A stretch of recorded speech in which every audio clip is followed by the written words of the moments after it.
Assalamualaikum warahmatullahi wabarakatuh. Saya Iridu Fani Reza, dosen Universitas Islam Negeri Raden Fatah Palembang pada Fakultas Psikologi, Program Studi Psikologi Islam. Saya sebagai peserta PKDP tahun 2023. Dalam video ini merupakan tugas video praktik mengajar. Saya akan menampilkan praktik mengajar mata kuliah psikoterapi Islam. Check it out.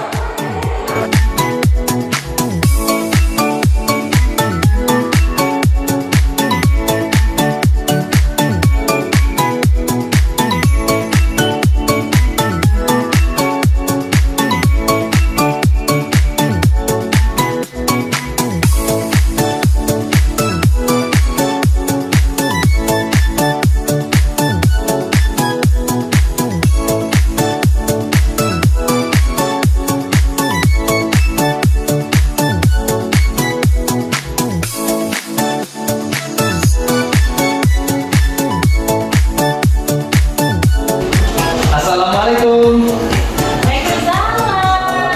Selamat pagi.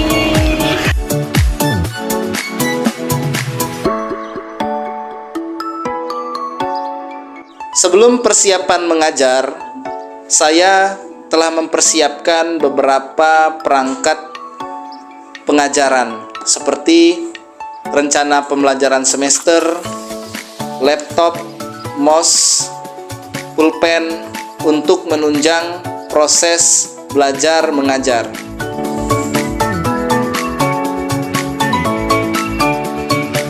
Assalamualaikum adik-adik. Waalaikumsalam. Apa kabar adik-adik semuanya? Alhamdulillah, terlihat wajahnya cerah-cerah, cantik-cantik dan ganteng-ganteng. Baiklah adik-adik semuanya, sebelum kita mulai perkuliahan pada pagi hari ini, ada baiknya kita berdoa terlebih dahulu. Berdoa dimulai. Berdoa selesai. Oke adik-adik, sebelum kita masuk ke materi pada hari ini, sesuai dengan rencana pembelajaran semester, Buya akan follow up terlebih dahulu materi minggu lalu. Coba, Sidi, bagaimana materi minggu lalu?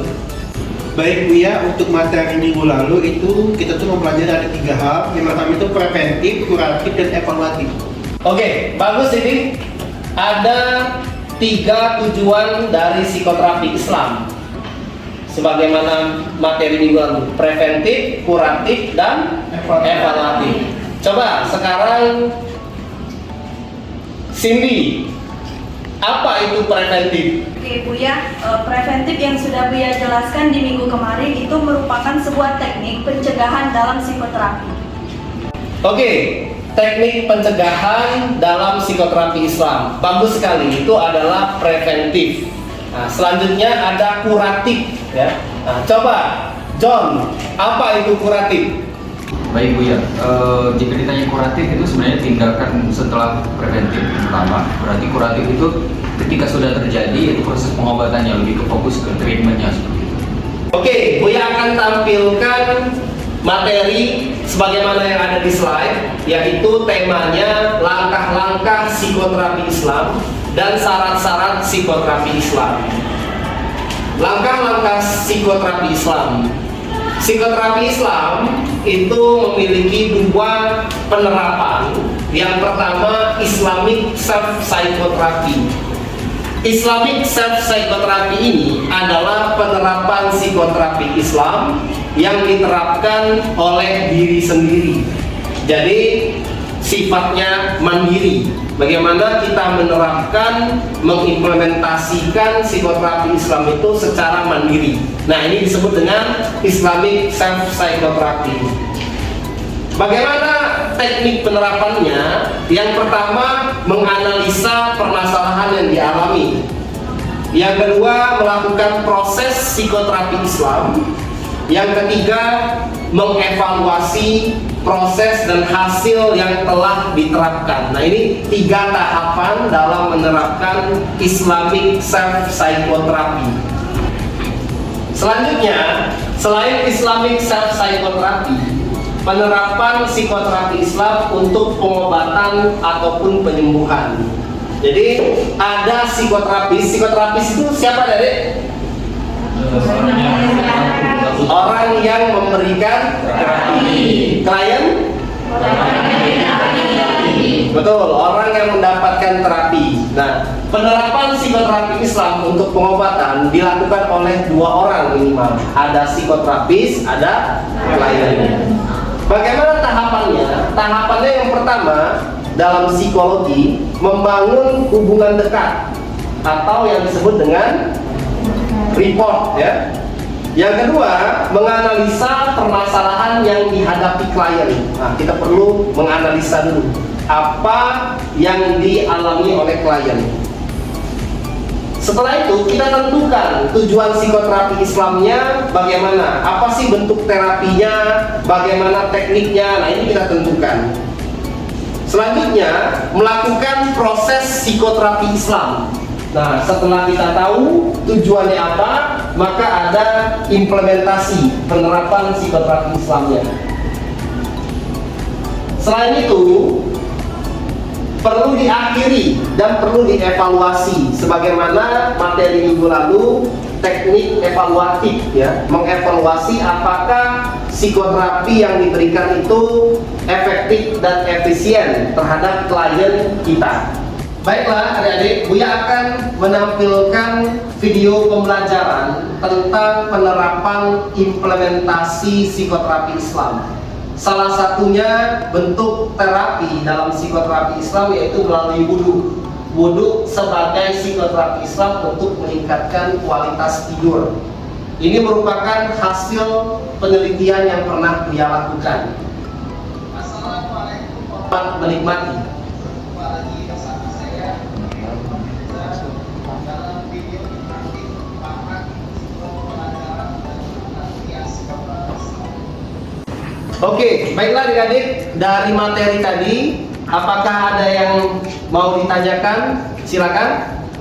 Saya Buya, saya izin bertanya terkait materi yang Buya sampaikan tadi. Nah, di situ kan dalam langkah-langkah psikoterapi. Nah, bagaimana jika dalam pelaksanaannya terdapat kegagalan? Itu bagaimana cara mengatasinya, Buya? Oke, bagus sekali pertanyaannya. Bagaimana jika penerapan psikoterapi Islam yang telah berjalan tetapi ada kegagalan? Bagaimana menerapkannya? Oleh karena itu, dalam teknik psikoterapi Islam, penerapannya ada sifatnya evaluatif, mengevaluasi apakah psikoterapi Islam yang diterapkan itu berjalan efektif dan efisien. Oh, dirasa misalnya implementasi psikoterapi Islam diterapkan itu tidak efektif misalnya. Nah, kita perlu menganalisa kira-kira belum efektifnya kenapa.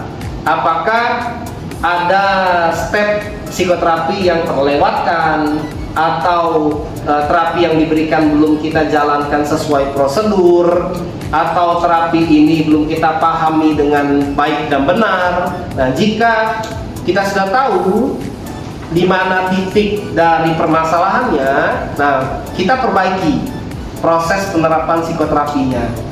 Jika masih berulang, nah kita perlu mengganti bentuk terapi yang lain atau dikombinasikan bentuk terapi yang lain. Misal terapi melalui sholat. Sholat saja mungkin tanpa pemahaman dan penghayatan itu kurang masih. Nah, perlu diiringi dengan terapi zikir misalnya. Nah, itu saya rasa perlu dievaluasi terlebih dahulu permasalahannya apa, diperbaiki proses terapi yang dijalankan serta diterapkan kembali. Saya rasa seperti itu. Oke, baiklah adik-adik, perkuliahan pada hari ini telah selesai. Sama-sama kita lafazkan hamdalah. Alhamdulillahirrahmanirrahim. Minggu depan kita akan membahas tentang syarat-syarat menjalankan psikoterapi Islam. Ada sesuai dengan di RPS.